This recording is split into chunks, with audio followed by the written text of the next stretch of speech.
जी नमस्कार। रू study IQ में आपका स्वागत है। मध्य प्रदेश श्रृंखला के अंतर्गत आज का हमारा टॉपिक रहेगा मृदा संसाधन, मध्य प्रदेश की मिट्टियाँ। इसमें बार बार रिपीट होने वाले क्वेश्चंस का संग्रह रखा गया है और मृदा से संबंधित सारे फैक्ट कवर किए गए हैं, जो आपकी बेहतर तैयारी के लिए अति महत्वपूर्ण है। कम समय में ज़्यादा एमसीक्यू, ज़्यादा फैक्ट। चलिए बढ़ते हैं हमारे क्वेश्चंस की ओर। रणनीति ऐसी जो लोक सेवा आयोग करे स्वीकार। ठीक है।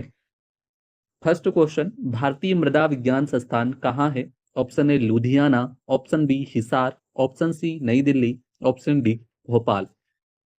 Indian Institute of Soil Sciences, बताइए कहाँ पर है? जिसका करेक्ट आंसर होगा ऑप्शन डी भोपाल। ठीक है। भारतीय मृदा विज्ञान संस्थान जिसकी स्थापना 1988 भोपाल में होती है। इसकी स्थापना भारतीय कृषि अनुसंधान परिषद की सहायक के रूप में की गई थी। अगला क्वेश्चन, निम्न में से कौन सी मृदा मध्य प्रदेश में नहीं मिलती? ऑप्शन ए शुष्क मृदा, ऑप्शन बी लाल मृदा, ऑप्शन सी लेटेराइट मृदा, ऑप्शन डी काली मृदा। इसका करेक्ट आंसर होगा ऑप्शन ए शुष्क मृदा। तो भाई साहब मध्य प्रदेश में कितनी मृदाएं मिलती हैं वो देख लेते हैं। तो मध्य प्रदेश में 6 प्रकार की मिट्टियां पाई जाती हैं, जिसके अंतर्गत काली मिट्टी, लाल पीली मिट्टी, जलोढ़ मिट्टी, लेटेराइट मिट्टी, कछारी मिट्टी, मिश्रित मिट्टी मिलती है। अगला क्वेश्चन, मध्य प्रदेश में कितने प्रतिशत भाग में जलोढ़ मिट्टी पाई जाती है? Option A 34%, option B 2%, option C 3%, option D 11%। इसका करेक्ट आंसर होगा ऑप्शन सी 3% भाग पर। ठीक है। जलोढ़ मृदा 3% भाग पर पाई जाती है। तो अन्य भाग पर कौन कौन सी मृदाएं मिलती हैं? तो मध्य प्रदेश में निम्न प्रकार की मिट्टियां पाई जाती हैं, जिसमें काली मिट्टी 47 या 47% भाग पर, लाल पीली मृदा 33% भाग पर, जलोढ़ मृदा 3% भाग पर, लेटेराइट, कछारी और मिश्रित मिट्टी अल्प मात्रा में मध्य प्रदेश में मिलती है। क्वेश्चंस ये भी पूछा जा सकता है, काली मिट्टी कौन से वाले भाग में पाई जाती है? तो मालवा पठार, नर्मदा सोन घाटी और सतपुड़ा पर्वत श्रेणी। लाल पीली मिट्टी बघेलखंड के पठार में। जलोढ़ मिट्टी चंबल संभाग वाला एरिया जिसमें भिंड मुरैना। ठीक है। लेटेराइट मिट्टी बालाघाट में। काछारी मिट्टी अल्प मात्रा में पाई जाती है और मिश्रित मिट्टी बुंदेलखंड वाले क्षेत्र में। अगला क्वेश्चन, चलका और डोरसा किस मिट्टी के अन्य नाम हैं? ऑप्शन ए जलोढ़ मिट्टी, ऑप्शन बी लाल पीली मिट्टी, ऑप्शन सी लेटेराइट मिट्टी, ऑप्शन डी काली मिट्टी। चलका और डोरसा, इसका करेक्ट आंसर होगा ऑप्शन बी लाल पीली मिट्टी। तो भाई साहब काली मिट्टी को क्या कहा जाता है? काली मिट्टी को रेगुर, कपासी, चरनोजम, कनहर। लाल पीली को चलका और डोरसा। जलोढ़ मिट्टी को दोमट मिट्टी कहा जाता है और लेटेराइट मिट्टी को लाल भूरी या सफेद मिट्टी कहा जाता है। ठीक है। अगला क्वेश्चन, मध्य प्रदेश की किस मृदा को कपास मृदा के नाम से जाना जाता है? ऑप्शन ए जलोढ़ मिट्टी, ऑप्शन बी लाल पीली मिट्टी, ऑप्शन सी लेटेराइट मिट्टी, ऑप्शन डी काली मिट्टी। बताइए इसका करेक्ट आंसर क्या होगा? तो जी हाँ साहब, काली मिट्टी। कपास के लिए उपयुक्त मृदा काली मृदा है। मध्य प्रदेश में सर्वाधिक कपास का उत्पादन कौन से जिले में होता है? कमेंट करके बिल्कुल बताइएगा। ठीक है। अगला क्वेश्चन देखते हैं, काली मृदा को रेगुर मृदा या दरार की प्रवृत्ति के कारण कहा जाता है। ठीक है, क्योंकि काली मृदा सूखने पर अधिक दरारें पड़ जाती हैं, जिस कारण से इसे रेगुर मृदा भी कहा जाता है। काली मृदा को कपासी मृदा कहते हैं, क्योंकि कपास के अधिक उत्पादन के कारण। ठीक है। काली मृदा को चेरनोजम मृदा इसलिए कहते हैं क्योंकि चेरनोजम अर्थात कैल्शियम की अधिकता के कारण। अगला क्वेश्चन, काली मृदा की विशेषता है, 1 अधिक जलधारण क्षमता, 2 फुल्ला चिपचिपी सिकुड़न, 3 पानी की कमी से दरारें पड़ना। सही कथन का चयन करना है। ऑप्शन ए 1 और 3, ऑप्शन बी 1 और 2, ऑप्शन सी 2 और 3, ऑप्शन डी उपरोक्त सभी। इसका करेक्ट आंसर होगा ऑप्शन डी उपरोक्त सभी। छठा क्वेश्चन, बघेलखंड में कौन सी मृदा पाई जाती है? ऑप्शन ए साधारण काली मृदा, ऑप्शन बी लाल पीली मृदा, ऑप्शन सी छिछली काली मृदा, ऑप्शन डी गहरी काली मृदा। इसका करेक्ट आंसर होगा ऑप्शन बी लाल पीली मृदा। ठीक है। तो भाई साहब साधारण काली मृदा कहाँ पर? मालवा के पठार में पाई जाती है साधारण काली मृदा। छिछली काली मृदा सतपुड़ा के पठार में पाई जाती है और गहरी काली मृदा निमाड़ क्षेत्र में पाई जाती है। आपको बताना है गणगौर कहाँ का प्रमुख पर्व है, कमेंट में बिल्कुल कीजिएगा। ठीक है, आगे बढ़ते हैं। अगला क्वेश्चन, मध्य प्रदेश में काली मृदा का विस्तार मालवा के पठार के अतिरिक्त कहाँ पाया जाता है? ऑप्शन ए छत्तीसगढ़ मैदान, ऑप्शन बी नर्मदा घाटी, ऑप्शन सी बुंदेलखंड क्षेत्र, ऑप्शन डी मध्य भारत क्षेत्र। इसका करेक्ट आंसर होगा ऑप्शन बी नर्मदा घाटी। ठीक है, नर्मदा घाटी में काली मृदा का विस्तार पाया जाता है। अगला क्वेश्चन, कपास की कृषि के लिए कौन सी मृदा उपयुक्त होती है? ऑप्शन ए जलोढ़ मृदा, ऑप्शन बी काली मृदा, ऑप्शन सी लाल मृदा, ऑप्शन डी लेटेराइट मृदा। इसका करेक्ट आंसर होगा ऑप्शन बी काली मृदा। ठीक है, काली मृदा कपास के लिए सर्वाधिक उपयुक्त मृदा है।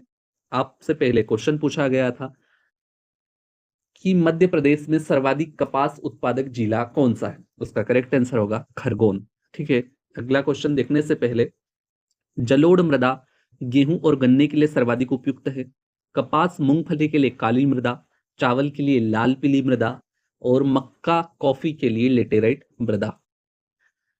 अगला क्वेश्चन, चावल की कृषि के लिए कौन सी मृदा सर्वाधिक उपयुक्त है? ऑप्शन ए जलोढ़ मृदा, ऑप्शन बी काली मृदा, ऑप्शन सी लाल पीली मृदा, ऑप्शन डी लेटेराइट मृदा। इसका करेक्ट आंसर होगा ऑप्शन सी लाल पीली मृदा।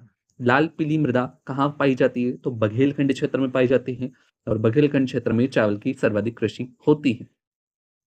निम्नलिखित कथनों में से कौन सा सही है? ऑप्शन ए मध्य प्रदेश में सर्वाधिक लाल पीली मिट्टी पाई जाती है, ऑप्शन बी काली मृदा को चेरनोजम मृदा भी कहते हैं, ऑप्शन सी कपास के लिए जलोढ़ मृदा उपयुक्त है, ऑप्शन डी चंबल घाटी में कछारी मृदा पाई जाती है। बताइए इनमें से कौन सा सही है? तो जी हाँ साहब, इसका करेक्ट आंसर होगा ऑप्शन बी काली मृदा को चेरनोजम मृदा भी कहते हैं। और किस लिए कहते हैं अभी आपको इमेज के माध्यम से बताया गया, कैल्शियम की अधिकता के कारण। ठीक है, तो भाई साहब मध्य प्रदेश में सर्वाधिक लाल पीली मिट्टी नहीं पाई जाती तो कौन सी मृदा पाई जाती है? तो काली मिट्टी पाई जाती है। ठीक है, कपास के लिए जलोढ़ मृदा उपयुक्त नहीं है तो कौन सी मृदा उपयुक्त है? भाई साहब काली मृदा उपयुक्त है। चंबल घाटी में कछारी मृदा पाई जाती है? नहीं, जलोढ़ और कछारी मृदा दोनों मिलती है। ठीक है, और ज्यादातर भाग में जलोढ़ मृदा पाई जाती है। अगला क्वेश्चन, निम्न में से कौन सा काली मिट्टी का एक प्रकार है? ऑप्शन ए गहरी काली मृदा, ऑप्शन बी साधारण काली मृदा, ऑप्शन सी छिछली काली मृदा, ऑप्शन डी उपरोक्त सभी। अगर एमपीपीएससी सवाल ये पूछेगी तो इसका करेक्ट आंसर होगा ऑप्शन डी उपरोक्त सभी। ठीक है, अब यह 50-50% चांस हो गया है कि कुछ और भी आंसर हो सकता है। ठीक है, तो गहरी काली मृदा जो कि निमाड़ क्षेत्र में पाई जाती है, नर्मदा घाटी में गहरी काली मृदा मिलती है। साधारण काली मृदा मालवा क्षेत्र में पाई जाती है और छिछली काली मृदा सतपुड़ा क्षेत्र में मिलती है। अगला क्वेश्चन, भारत में निम्न में से किस राज्य में सर्वाधिक काली मृदा प्रचुरता में उपलब्ध है? Option A Madhya Pradesh, option B Andhra Pradesh, option C Gujarat, option D ए सभी। इसका करेक्ट आंसर होगा ऑप्शन डी ए सभी। मध्य प्रदेश, भारत में काली मृदा का विस्तार मध्य प्रदेश, आंध्र प्रदेश, गुजरात, महाराष्ट्र और कर्नाटक राज्य में मिलता है। अगला क्वेश्चन, कौन से प्रकार का कटाव है जो चंबल नदी के द्वारा किया जाता है? ऑप्शन ए परतदार कटाव, ऑप्शन बी अवनालिका कटाव, ऑप्शन सी स्तरीकृत कटाव, ऑप्शन डी इनमें से कोई नहीं। इसका करेक्ट आंसर होगा ऑप्शन बी अवनालिका कटाव, जो कि चंबल नदी के द्वारा किया जाता है। चंबल नदी मुरैना, भिंड जिलों में बीहड़ का निर्माण करती है। अवनालिका अपर्दन या गुली इरोजन, इस प्रकार के अपर्दन में मृदा में बड़ी बड़ी व अधिक गहरी नालियां बन जाती हैं। इन खंडरों को बीहड़ कहा जाता है। ठीक है, उदाहरण चंबल नदी द्वारा अवनालिका अपर्दन देखने को मिलता है। मध्य प्रदेश में सर्वाधिक बीहड़ प्रभावित जिले मुरैना, भिंड और श्योपुर है। अगला क्वेश्चन, मध्य प्रदेश की उत्खात भूमि किसका परिणाम है? ऑप्शन ए परतदार अपर्दन का, ऑप्शन बी अवनालिका अपर्दन का, ऑप्शन सी अतिचरण या ऑप्शन डी वायु अपर्दन। इसका करेक्ट आंसर होगा ऑप्शन बी अवनालिका अपर्दन। अगला क्वेश्चन, मध्य प्रदेश में किस जिले में मृदा अपर्दन की समस्या सर्वाधिक है? Option A Jabalpur, option B Khandwa, option C Morena, option D Khargone. जिसका करेक्ट आंसर होगा ऑप्शन सी मुरैना। मुरैना, भिंड और श्योपुर मृदा अपर्दन से प्रभावित जिले हैं।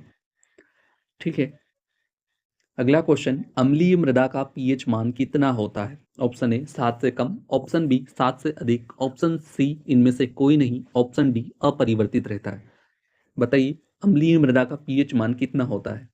अम्लीय मृदा जो कि अधिक वर्षा के कारण मृदा की ऊपरी सतह से क्षारीय तत्व जैसे कि कैल्शियम, मैग्नीशियम आदि पानी में बह जाते हैं, जिसके परिणाम स्वरूप मृदा का पीएच मान 7 से कम हो जाता है। ऐसी मृदा को हम अम्लीय मृदा कहते हैं। इसका करेक्ट आंसर होगा ऑप्शन ए 7 से कम।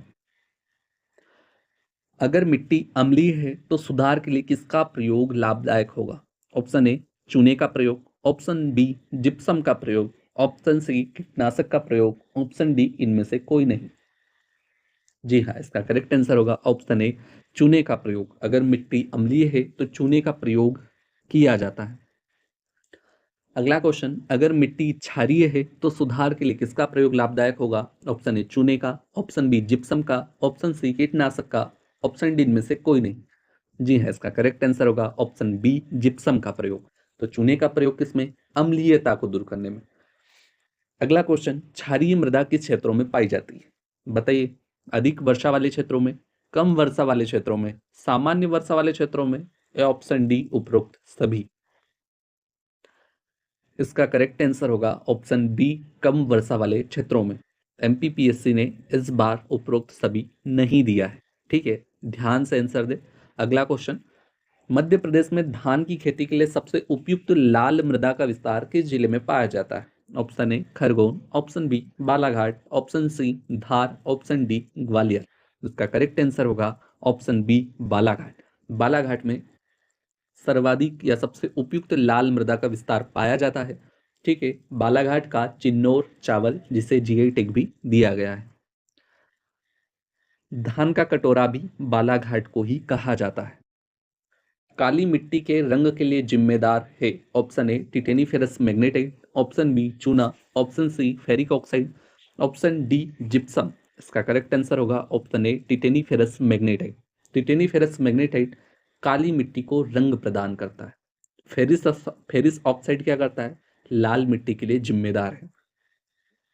लेटेराइट मिट्टी का रंग लाल, भूरा या सफेद किस तत्व के कारण होता है? Option A titaniferous magnetite, option B चूना, option C ferric oxide, option D kaolin. Most IMP question, titaniferous magnetite के कारण काली मृदा बनती है। ठीक है, इसका करेक्ट आंसर होगा केओलिन।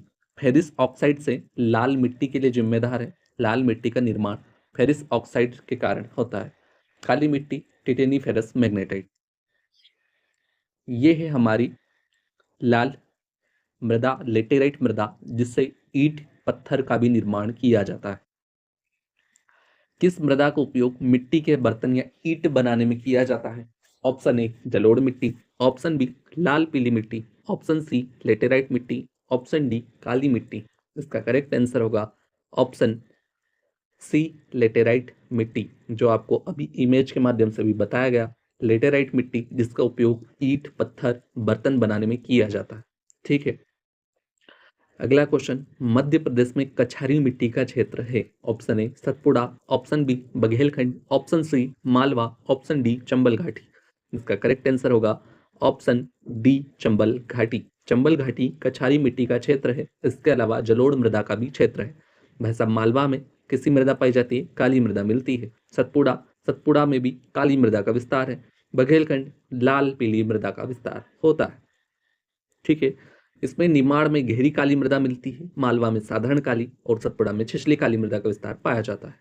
ठीक है, अगला क्वेश्चन, जलोढ़ मिट्टी के उपजाऊ होने का मुख्य कारण है? ऑप्शन ए चूने की अधिकता, ऑप्शन बी पोटास की अधिकता, ऑप्शन सी फेरस की अधिकता, ऑप्शन डी इनमें से कोई नहीं। इसका करेक्ट आंसर होगा ऑप्शन बी पोटास की अधिकता। पोटास की अधिकता के कारण जलोढ़ मिट्टी सर्वाधिक उपजाऊ होती है। पोटास, जैसे किसान, अगर आप किसान फैमिली से आते हैं तो आपने आपके घर यह बिल्कुल देखा ही होगा। ठीक है, अगला क्वेश्चन देखने से पहले, पोटास जिसका रंग लाल होता है, यह खाद के रूप में प्रयुक्त किया जाता है, जो हमारे जलोढ़ मिट्टी के उपजाऊ होने के कारण मुख्य यही है। ठीक है, अगला क्वेश्चन, किस मिट्टी को स्वयं जोत या सेल्फ प्लॉगिंग वाली मिट्टी भी कहते हैं? ठीक है, स्वयं जोत यानी कि इसमें जोतने की आवश्यकता नहीं होती है, ऑप्शन ए जलोढ़ मृदा, ऑप्शन बी काली मृदा, ऑप्शन सी लाल मृदा, ऑप्शन डी मिश्रित मृदा। इसका करेक्ट आंसर होगा बी काली मृदा। ठीक है, अगला क्वेश्चन, काली मृदा को चेरनोजम किस कारण से कहा जाता है? ऑप्शन ए कैल्शियम की अधिकता, ऑप्शन बी फेरस की अधिकता, ऑप्शन सी पोटास की अधिकता, ऑप्शन डी इनमें से कोई नहीं। इसका करेक्ट आंसर है ऑप्शन ए कैल्शियम की अधिकता, जो आपको इमेज के माध्यम से भी बताया गया था। चेरनोजम मृदा किस लिए कहा जाता है? कैल्शियम की अधिकता के कारण कहा जाता है। इनमें से किस मृदा का निर्माण बेसोल्ट चट्टानों से हुआ है? ऑप्शन ए जलोढ़ मिट्टी, ऑप्शन बी लाल पीली मिट्टी, ऑप्शन सी लेटेराइट मिट्टी, ऑप्शन डी काली मिट्टी। इसका करेक्ट आंसर होगा ऑप्शन डी काली मिट्टी। काली मिट्टी जिसका निर्माण बेसोल्ट चट्टानों से हुआ है। जलोढ़ मिट्टी का निर्माण किससे होता है? तो भाई साहब जलोढ़ मिट्टी का निर्माण नदियों द्वारा बहाए गए अवसादों के जमने से होता है। ठीक है, लाल मिट्टी के लाल रंग होने का कारण फेरस ऑक्साइड होता है। लेटेराइट मिट्टी जिससे ईंट और बर्तन बनाए जाते हैं। अगला क्वेश्चन, निम्नलिखित में से क्या मृदा अपरदन का कारण है? ऑप्शन ए वृक्षों की कटाई, ऑप्शन बी वनों में आग लगना, ऑप्शन सी फसल चक्रण का अभाव, ऑप्शन डी उपरोक्त सभी। इसका करेक्ट आंसर होगा ऑप्शन डी उपरोक्त सभी। इस बार एमपीपीएससी ने सही आंसर दिया है। ठीक है, मृदा अपरदन बहते हुए जल या वायु के प्रवाह के द्वारा मृदा को एक स्थान से दूसरे स्थान तक ले जाना मृदा अपरदन कहलाता है। ठीक है, इसमें केवल जल का ही नहीं वायु का भी महत्व होता है। जल हो या वायु हो, दोनों के द्वारा मृदा को एक स्थान से दूसरे स्थान तक ले जाना मृदा अपरदन कहलाता है। अगला क्वेश्चन, भारत में मिट्टियां कितने प्रकार की होती हैं? Option A 4, option B 6, option C 8, option D 10। इसका करेक्ट आंसर होगा ऑप्शन सी 8। तो भाई साहब मध्य प्रदेश में कितने प्रकार की मिट्टियां होती हैं? वो थी 6 प्रकार की। ठीक है, मृदा एवं भारत की मिट्टियां जिसमें जलोढ़ या काप मिट्टी, काली या रेगुर मिट्टी, लाल मिट्टी, लेटेराइट मिट्टी, पर्वतीय मिट्टी, शुष्क एवं मरुस्थलीय मिट्टी, लवणीय या क्षारीय मिट्टी और दलदल युक्त मिट्टी। अगला क्वेश्चन, पुरानी जलोढ़ मिट्टी को कहते हैं? ऑप्शन ए बांगर, ऑप्शन बी खादर, ऑप्शन सी रेगूर, ऑप्शन डी बंजर। मोस्ट एमपी क्वेश्चन है जो कि भारत की मिट्टी से भी रिलेट करता है। ठीक है, पुरानी जलोढ़ किसे कहा जाता है? इसका करेक्ट आंसर होगा बांगर, जिसकी एक ट्रिक भी है, ब से बांगर, ब से बूढ़ी, जो भी बूढ़ा होता है वो पुराना होता है। ठीक है, खादर जो कि नवीन जलोढ़ को कहा जाता है। जब नदियां अपने क्षेत्र से निकलती हैं तो सर्वप्रथम भाबर क्षेत्र में प्रवेश करती है, जहां पर वो गायब हो जाती हैं। ठीक है, उसके पश्चात वो तराई क्षेत्र में मिलती हैं, जहां से वो वापस उद्गमित हो जाती हैं। भाबर क्षेत्र बड़े बड़े दग्गड़, पत्थर, कंकर वाला क्षेत्र होता है, जिसमें नदियां गिरते ही गायब होने लगती हैं, और तराई क्षेत्र जिसमें से नदियां उद्गमित हो जाती हैं। उसके पश्चात का क्षेत्र आता है खादर। खादर जो कि नवीन जलोढ़ होती है। तराई क्षेत्र से जो मिट्टी प्रवाहित नदियों द्वारा लाई जाती है वो खादर क्षेत्र में जमा होने लगती है। जब खादर क्षेत्र पीछे की ओर मिट्टियां खिसकती जाती हैं, तब वो मिट्टी पुरानी होने लगती है और वह क्षेत्र बन जाता है बांगर, जिसे हम पुरानी जलोढ़ या बांगर मिट्टी कहते हैं। ठीक है, इसी प्रकार की जानकारी के लिए रू स्टडी IQ चैनल को सब्सक्राइब करें, वीडियो को लाइक करें। धन्यवाद।